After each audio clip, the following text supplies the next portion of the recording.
சபையில் நாம் விசிட்டர்ஸாக இருக்கக்கூடாது. நாம் இது குடும்பம். சபை என்பது எல்லாரும் சபையிலேருந்து வந்திருக்கிறீங்க. நீங்கள் சர்ச்சில் உங்களுடைய பங்கு என்ன?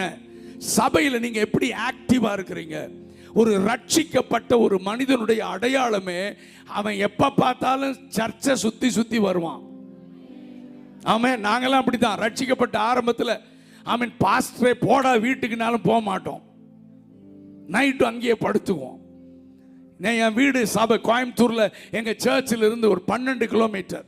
அப்போ ரட்சிக்கப்பட்ட ஆரம்பத்தில் ரொம்ப தீவிரமாக ஆண்டவரை பின்பற்றினோம். இன்னைக்கு அதை விட தீவிரம் இருக்கிறது. அந்த நாட்களிலே ஒரு ஜெபத்தை மிஸ் பண்ண மாட்டோம். Sunday morning service, Sunday evening service, புதன்கிழமை பைபிள் ஸ்டடி, சனிக்கிழமை காத்திருப்பு கூட்டம், அப்புறம் உபவாச ஜெபங்கள், அதுக்கப்புறம் ஓப்பன் ஏர் கூட்டம், வில்லேஜை சந்திக்கிறது, கிளை ஊழியங்களுக்கு போறது. ஒரு கூட்டத்தையும் மிஸ் பண்ண மாட்டோம். அதுதான் ஒரு ரட்சிக்கப்பட்ட மனிதனுடைய அடையாளம். பிரதர் இருக்கிறீங்களா? கேட்குறீங்களா? பிஸின்னு உங்களையும் ஏமாத்தி ஆண்டவரையும் ஏமாற்ற முடியாது. நம்ம எல்லாரும் பிஸின்னு சொல்லி நம்மையே ஏமாத்திட்டு இருக்கோம். என்ன வேலை இருந்தாலும் ஜெபத்துக்கு ஓடி வரணும்னா ஓடி வர முடியும். ஏனென்றால் இயேசு சீக்கிரமாக வரப்போகிறார். மனுஷகுமாரன் வரும் நேரம் நாழிகை யாருக்கும் தெரியாது. ஆகையால் எப்பொழுதும் நீங்கள் விழித்திருந்து ஜெபிக்க வேண்டும் என்று கர்த்தர் சபையோடு கூட பேசிக் கொண்டிருக்கிறார்.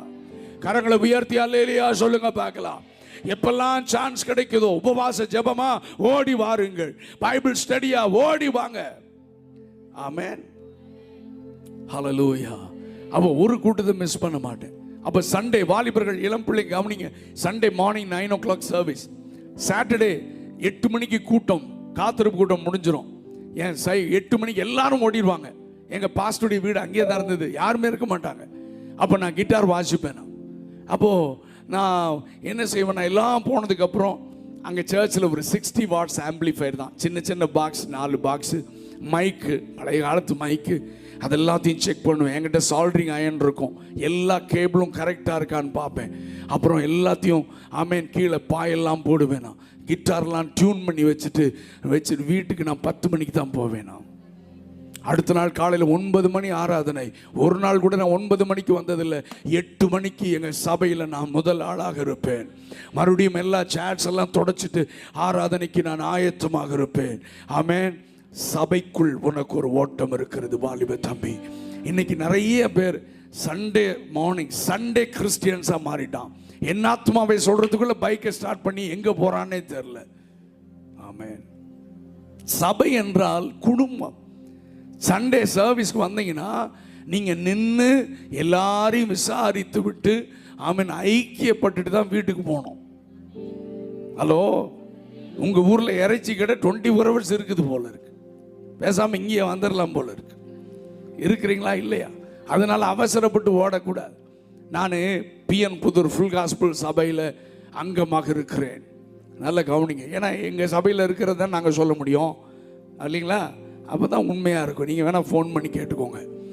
அப்போது நான் ஆரம்பத்தில் சண்டே ஆனால் அங்கே நிறைய சர்ச்சஸ் ஹெல்ப் பண்ணுவேன். அதுக்கப்புறம் எங்கள் சபையில் ஆராதனை நடத்துறது, வாலிபர் நடத்துறது, ஊழியம் செய்கிறது, எல்லா காரியங்களும் ரொம்ப பிஸியாக இருப்போம். அப்போது அப்புறம் ஆண்டவர் என்னை வெளியே பயன்படுத்த ஆரம்பித்தார். நிறைய கூட்டங்களுக்கு வெளியே கொண்டு போனார். ஒரு விஷயம் 3 மாதங்கள் எனக்கு தொடர்ந்து கூட்டங்கள் இருந்ததுனால 3 மாதம் கழித்து எங்கள் சபைக்கு வந்தேன். நான் என்னுடைய ஹேபிட் என்னன்னா, எங்கள் சர்ச்சில் சர்வீஸ் முடிஞ்சோடனே அத்தனை பேரையும் பார்த்து விஷ் பண்ணி எல்லாரையும் விசாரிச்சுட்டு தான் நான் போவேன். என்ன ஆமேன் வர மாட்டேங்க. அந்த மாதிரி இருக்கணும் இருந்தா சரியா? ஓகே. அப்போது நான் விசாரிச்சுட்டு இருந்தப்போ ஒரு தம்பி மட்டும் ரொம்ப ஓரமாக காம்பவுண்ட் வாலோட சேர்ந்து நின்றுட்டு இருந்தார். நான் அவரை போய் பார்த்து, புதுசாக இருக்கு, இது வரைக்கும் பார்த்ததே இல்லையே பிரதர், உங்கள் பேர் என்னன்னா? பாலமுருகன் அப்படின்னாரு. உங்களை பார்த்ததே இல்லையா? ஆமாம், நான் வந்துட்டுருக்கேன். நான் என்ன பண்ணுறீங்க? இந்த இன்ஜினியரிங் காலேஜில் நான் லெக்சரராக இருக்கிறேன். எந்த ஊர்? மதுரை. எல்லாம் பேசிகிட்டே இருந்தப்போ அவரை விசாரித்தேன், குடும்பத்தெல்லாம் விசாரித்து ரொம்ப சந்தோஷம், எப்படி ரட்சிக்கப்பட்டீங்கன்னு பேசி அவர் கடைசியாக சொன்னார், பிரதர் இந்த சபைக்கு நான் 3 மாதமாக வர்றேன். என்கிட்ட பேசின முதல் ஆள் நீங்கள் தான். என்கிட்ட பேசின முதல் ஆள். அதுக்கப்புறம் எங்கள் சர்ச்சுக்கு விட்டனே ரைடு. எங்கள் வாலிப பிள்ளைகளுக்கு நான் பயங்கரமாக திட்டுவேன்.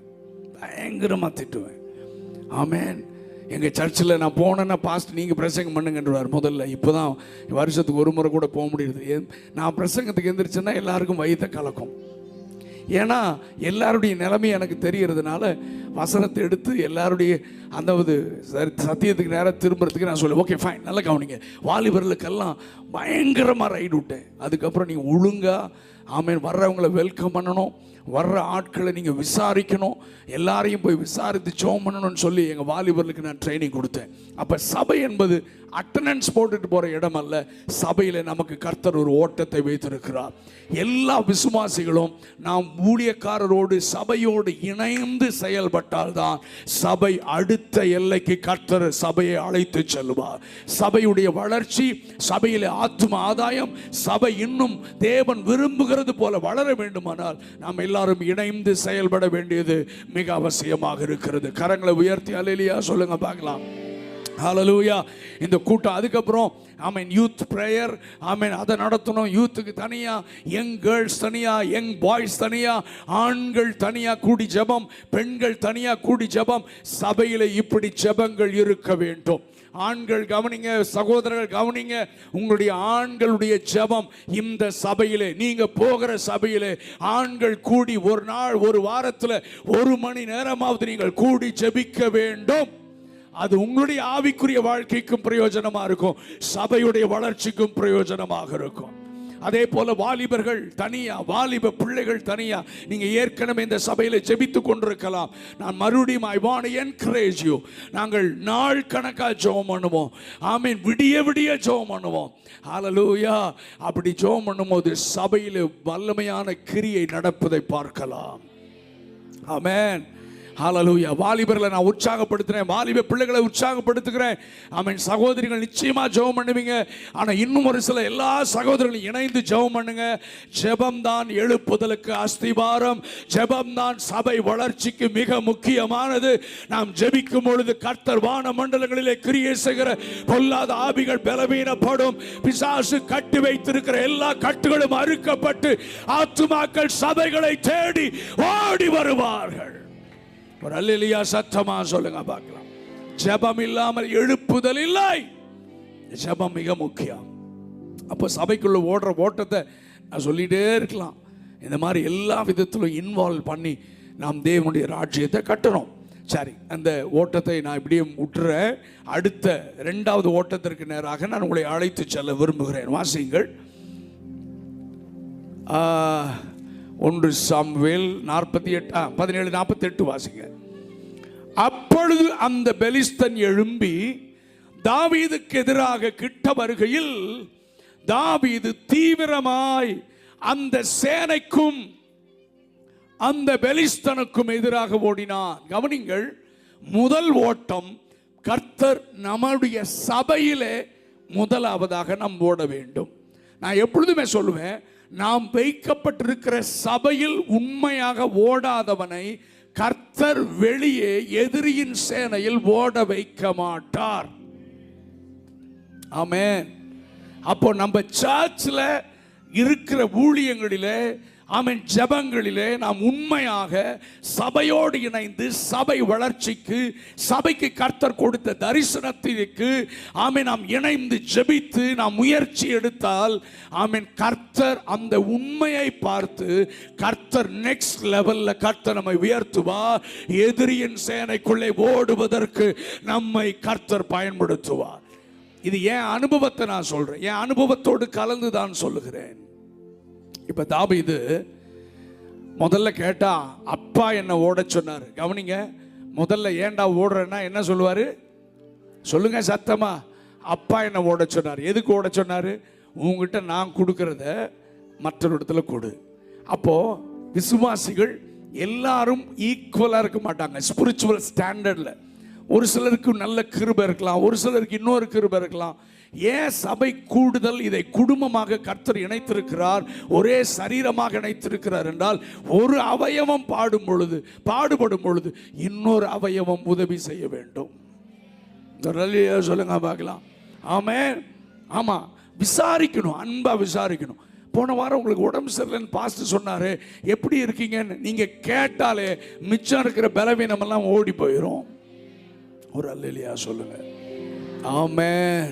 ஒருத்தர் விசாரிக்கணும், ஒருத்தருக்காக நம்ம ஜெபம் பண்ணணும், கோள் சொல்லக்கூடாது, ஒருத்தரை தவறா பேசக்கூடாது. இது பிசாசுடைய ஏஜென்ட்ஸ் பண்ற வேலை, தேவனுடைய பிள்ளைகள் செய்கிற வேலையே அல்ல. யாராவது தவறு செய்து விட்டார்களா, அவர்களை நேசித்து தனியா கூட்டிட்டு போய் அன்போட அவர், ஏன்னா பைபிள் சொல்லுகிறது, உன் சகோதரன் ஏதாவது தப்பு செஞ்சானா அவன் தனியாக இருக்கும் பொழுது அதை உணர்த்து என்று பைபிள் சொல்லுகிறது. நம்ம ஆட்களுக்கு அந்த அறிவு கொஞ்சம் கம்மி. எல்லாத்துக்கும் முன்னாடி என்னடா அப்படி பண்ண இப்படி பண்ண அப்படின்னு அப்படியே சொல்லி அவனை சபையை விட்டே துரத்துறதுல நல்ல தேர்ந்த விசுவாசிகள் எல்லா சபையிலும் இருப்பான். இருக்கிறீங்களா இல்லையா? ஆமென். அப்படி நம்ம பண்ணக்கூடாது. அவங்களை உண்மையாகவே நேசிக்கிறதுனா முதல்ல அவங்களுக்காக ஜெபம் பண்ணணும். ரெண்டாவது அவங்கள தனியாக கூட்டி கொண்டு போய் உட்கார வச்சு 2 புரோட்டா வாங்கி கொடுத்து, ஹலோ, ஆமாம், அவங்ககிட்ட உட்காந்து, தம்பி இப்படி கேள்விப்பட்டேன், உங்களுக்காக நான் ஜெபம் பண்ணிட்டு இருக்கேன், கர்த்தர் நிச்சயமாக உங்களுக்கு விடுதலை தருவார், உங்கள் வாழ்க்கையில் கர்த்தர் ஒரு பெரிய நோக்கம் வச்சிருக்காருன்னு நீ நேசித்து சொன்னீங்கன்னா அன்றைக்கே அவன் மனம் திரும்புவதற்கு ஏதுவாக இருக்கும். ஒரு அல்லேலூயா சத்தமாக சொல்லுங்க. சபைக்குள்ள இப்படி தான் டீல் பண்ணணும். சபைக்குள்ள இப்படி தான் ஒருத்தர் ஐயோ தெரியுமாக்கா அவன் பண்ண தெரியுமா, அந்த பிள்ளை பண்ணிட்டா தெரியுமாண்ணா, நீ ஆண்டவருடைய பிள்ளை இல்லை, பிசாசுடைய ஏஜென்ட். ஆமென். ஒரு குடும்பம், நம்ம குடும்பத்தில் பிள்ளை தப்பு பண்ணால்னா ஊரெல்லாம் சொல்லுவோமா? சொல்லுங்க. ஊரெல்லாம் அப்படி சொன்னான்னா நிச்சயமா உங்களுக்கு பைத்தியம் தான் அர்த்தம். ஹலோ, ஏங்க உங்களை சொல்லலைங்க, அந்த மாதிரி சொல்ற ஆட்களை தான் சொல்றாங்க. ஏன் என்ன முறைக்கிறீங்க? ஆமாம். அப்ப சபைக்குள் நடக்கிறது வெளியவே போகக்கூடாது. விசுவாசிகளை பத்தி வெளியே பேசக்கூடாது, உங்க ஊழியக்காரரை பத்தி வெளியே பேசக்கூடாது. ஏதாவது சொல்லணுமா டைரக்டா போய் சொல்லுங்க. பாஸ்டர் உங்ககிட்ட கொஞ்ச நேரம் பேசணும்னு பேசுங்க. வெளியே போய் எல்லார்டையும் பேசுற ஆட்களையும் பக்கத்தில் சேர்க்காதீங்க, நீங்களும் அப்படி பேசாதீங்க. நான் ஏன் இப்படி பேசுறேன்னு தெரியல, கர்த்தர் உங்களோட கூட பேசி கொண்டிருக்கிறார். ஏன்னா சபை மேல கர்த்தருக்கு ஒரு பெரிய வைராக்கியம் உண்டு. சபையை கெடுவதற்கோ, சபை பிரிவினை உண்டாவதற்கோ, சபை பிரிந்து போவதற்கோ ஒரு நாளும் கர்த்தர் அனுமதிக்கவே மாட்டார். சபை ஒற்றுமையிலே ஒரு மனதிலே பெருக வேண்டும். சபை இணைந்து ஊழியம் செய்ய வேண்டும். ஹல்லேலூயா. ஊழியக்காரரோடு நல்ல உறவை வைத்திருக்க வேண்டும். ஒரு அல்லேலூயா சொல்லுங்க. பாஸ்டரோட நல்ல உறவை வச்சிருக்கணும். நீங்க எவ்வளவு பெரிய சீனியர் விசுவாசியா இருக்கலாம், உங்களுக்கு 2 கொம்பெல்லாம் முளைக்கல. ஹலோ, கடைசி நாள்ல சொல்ல வேண்டியதெல்லாம் சொல்லணும்ல. ஆமே. இந்த ஃபுல் காஸ்பிள் கிருபாசனம் மாதிரி எங்க சபைகள்ல இருக்கு. உங்க சபையை பத்தி எனக்கு தெரியாது. எங்க சபையில் சீனியர் ஆட்கள்லாம் அப்படின்றமா விசுவாசி. சீனியர் விசுவாசியா என்ன, பரலோகம் போறியா அதை பாரு. பாஸ்டர் மிரட்டி பாஸ்டர் இது பண்ணி அதை பண்ணு இதை பண்ணு, ஏன் அப்படி பண்ண, அப்படியெல்லாம் கேள்வி கேட்காத. உனக்கு அது ஆசீர்வாதமா இருக்காது. அப்படி ஏதாவது சொல்லணும்னா தனியா போய் சொல்லுங்க. ஹலோ, அல்லேலூயா. வர்றது கஷ்டம்தான், கொஞ்சம் கேட்டுக்கோங்க சரியா. இதெல்லாம் திருந்தினா தான் எழுப்புதல் வரும். நான் எப்பொழுதும் சொல்லுவேன், இந்த கிருபாசன சபை கர்த்தர் அடுத்த லெவல்ல கொண்டு போக விரும்புகிறார். அதனால சரி செய்ய வேண்டிய காரியங்களாம் சரி செய்யணும். நம்ம எல்லாரும் இணைந்து, ஏன்னா எனக்கு ரொம்ப பிடிக்கும் இந்த கிருபாசன சபை. சத்தியத்தில் நல்ல உறுதியாக சத்தியத்தை கை கொள்ளுகிற நல்ல தேவ மனிதர்களால் நடத்தப்படுகிற நல்ல ஒரு சபைக்காக நான் தேவனுக்கு நன்றி செலுத்துகிறேன். கரங்களை உயர்த்தி ஒரு அல்லேலூயா சத்தமா சொல்லு. சாது தாசையா காலத்திலிருந்து நான் இங்கே வந்து பார்க்குறேன். நல்ல தேவ மனிதர்களை கர்த்தர் உங்களுக்கு தந்திருக்கிறார். நல்ல சத்தியங்களை கர்த்தர் உங்களுக்கு தருகிறார். தொடர்ந்து தேவனுடைய ராஜ்யத்தை ஸ்தாபிக்க கர்த்தர் நமக்கு அனுக்கிரகம் செய்வாராக. கரங்களை உயர்த்தி சத்தமா அல்லேலூயா சொல்லுங்க பார்க்கலாம். ஹல்லேலூயா. ஆமென். அப்போ எதிரியின் சேனைக்குள் இப்பொழுது தாவீது ஓடுகிறான். இப்போ நான் தாவீதை மறுபடியும் கேட்கலாம், தாவீதே முதல்ல ஏன்டா ஓடுறேன்னா அப்பா ஓட சொன்னாரு, அப்பா என்கிட்ட கொடுத்ததை மற்றவர்களுக்கு கொடுக்க, என் சகோதரர்களுக்கு கொடுக்க ஓட சொன்னாருன்னு சொல்லி இப்போ எதுக்குடா ஓடுற? ஓடுறது யாருமே ஓடலையாடா? சவுலு யோனத்தான் எல்லாரும் கூடாரத்துக்குள்ள ஒளிஞ்சிட்டு இருக்கான். உன் அண்ணமார் 3 பேர் கூட ஜன்னலோடி தான் பார்த்துட்டு இருக்கான். நீ எதுக்குடா ஓடுறனா? இப்போ தாவீது சொல்லுவாரு, இப்போ நான் ஓடல, என் மேல இருக்கிற ஆவியானவர் என்னை ஓட வைக்கிறார். நல்ல கரங்களை தட்டி தேவனுக்கு மகிமை செலுத்துங்க. உனக்குள்ளே பரிசுத்த ஆவியானவர் இருப்பது உண்மையானால் எந்த நேரத்தில் உன்னை இயக்க வேண்டும், எந்த நேரத்தில் உன்னை பயன்படுத்த வேண்டும், எந்த நேரத்தில் எந்த இடத்துல கொண்டு போய் உன் மூலமாக ஒரு எழுப்புதலை கொண்டு வர வேண்டும் என்பது பரிசுத்த ஆவியானவர் உன்னை வழிநடத்துவார். ஹல்லேலூயா. தாவீது, ஐயா நான் இப்போ ஓடல, என்னை ஓட வைக்கிற ஒருவர் என்னை இயக்குகிறார், என்னை உந்தி தள்ளுகிறார், அவர்தான் என்னை ஓட வைக்கிறார். ஆமென். இதுக்கு முன்னால ஒரு சீன், இது எல்லா சபையிலும் இருக்கும். ஆமாம், துடிப்பா ஊழியத்தில் ஒப்பு கொடுத்து வாலிபர்கள் அப்படி எழும்பி, இளம் ஊழியர்கள் வாலிபர்கள் ஆமென் ஆண்டவருக்காக இதை செய்யணும் அதை செய்யணும் எதை செய்யணும் எழும்பினா, எல்லா சபையிலையும் ஒரு சில அண்ணன்மார் இருப்பான். எப்படிங்க இன்னும் ஒரு மாதிரியா பார்க்குறீங்க? எல்லா சபையிலும் ஒரு சில அண்ணன்மார் இருப்பான். அவன் சொல்லுவான், என்ன சும்மா எழும்பி என்ன எழுப்புதல் வந்துருச்சா? நாங்களாம் எத்தனை வருஷமா இருக்கிறோம் தெரியுமா? தெரியும், இத்தனை வருஷமா இருந்து ஒரு பிரயோஜனம் இல்லைன்னு தெரியும். ஹலோ, இந்த ஆவிக்குரிய உலகத்தில் இந்த சீனியர் ஜூனியர் பிரச்சனை இருக்கு. நான் நிறைய இடத்துக்கு போகிறேனே, நான் தான் சொன்னேனே 26 27 நாடுகளுக்கு போகிறேன், எல்லா சபைகளுக்குள்ளும் போகிறேன், எல்லா தலைவர்களும், தமிழ்நாட்டில் இருக்கிற அத்தனை தலைவர்களும் என்னை ரொம்ப நேசிப்பாங்க. எல்லா தலைவர்களோடும் பழகிறேன், எல்லா ஊழியர்களோடும் பழகிறேன். இந்த பிரச்சனையை நான் பார்க்குறேன். ஆமே, யாரும் சின்ன ஊழியக்காரர் பெரிய ஊழியக்காரர், நம்ம எல்லாரும் ஒரே தண்டில் சேவகம் பண்ணுகிறவர்கள். ஆமே, யார் பெரியவன் சின்னவன்றது பரலோகம் முடிவு பண்ணும். பரிசுத்தமாக வாழ்ந்து தேவ சித்தத்தை செய்கிறவன் தான் பரலோகத்தில் பெரியவனாக இருப்பான். இந்த உலகத்தில் பெரிய ஆளு நான் யாரு தெரியுமான்னு காமிச்சா பரலோகத்தில் அட்ரஸே இருக்காது. கிறிஸ்துவை போல தாழ்மையோடு கடைசி தேவனுக்கு சமமாக இருப்பதையே கொள்ளையாடின பொருளாக நாம அடிமையின் ரூபம் எடுத்து கள்ளர் மத்தியிலே கள்ளனாக சீசருடைய கால்களை கழுவி, ஆமே நான் ஊழியம் கொள்ள வராமல் ஊழியம் செய்ய வந்தேன்னு சொல்ற இயேசுவிற்கு நான் சீசனாக இருந்தால் நானும் தாழ்மையை தரித்து கொண்டு கடைசி வரைக்கும் கிறிஸ்துவுடைய தாழ்மையை தரித்து ஓடி முடிக்க கர்த்தர் நமக்கு அனுக்கிரகம் செய்வாராக. நமக்குள்ளே பெருமையின் ஆவி வந்தால் அது லூசிஃபர் நமக்குள்ளே கிரியை செய்கிறான் அர்த்தம். ஆமென்.